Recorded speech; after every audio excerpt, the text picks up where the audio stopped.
नमस्कार दोस्तों, हाल चाल भोजपुरी में एक बार फिर से आप सभी का स्वागत है। दोस्तों, अगर खेसारी लाल यादव जी भविष्य में कभी अगर फ्लॉप होंगे तो सारा जिम्मेवार जानते हैं खेसारी लाल यादव का फ्लॉप कराने का उनके टीम के लोग होंगे। हालांकि ऐसा तो नहीं दिखाई देता है खेसारी लाल यादव कभी फ्लॉप होंगे, लेकिन अगर भविष्य में हो भी जाते हैं तो सारा जिम्मेवार उनके टीम के लोग होंगे, क्योंकि उनके टीम के लोग दूसरे राइटरों को मौका नहीं देते हैं।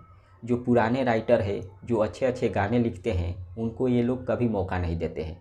आपको बता दें, खेसारी लाल यादव जी का एक फ़ैन है जो कि राइटर आज़ाद सिंह जी के पास मैसेज करता है और लिख कर भेजता है, बोलता है कि आप खेसारी जी के लिए गाने क्यों नहीं लिखते हैं। आज़ाद सिंह उधर से रिप्लाई देते हैं और बोलते हैं कि हम खेसारी जी के लिए गाने लिख कर रखे हैं, लेकिन उनके टीम के लोग हमारे गाने नहीं देते हैं खेसारी जी से, और इसीलिए हमारे गाने खेसारी लाल यादव नहीं गाते हैं, क्योंकि उनके टीम के लोग गाने नहीं देते हैं। अब आप सोच सकते हैं, जो अच्छा राइटर है, अच्छा गाना लिखता है, उसका गाना उनके टीम के लोग गाने नहीं देते हैं, तो खेसारी लाल यादव हो सकता है भविष्य में कहीं फ्लॉप कर जाएंगे। लेकिन उनके टीम के लोग सबसे बड़ा जिम्मेवार है, क्योंकि दूसरे लोगों को मौका देने नहीं देते हैं, और दूसरे जो पुराने राइटर हैं उनको मौका कभी नहीं देते हैं, और उनके टीम के लोग मिलने तक नहीं देते हैं नए राइटरों को खेसारी जी से।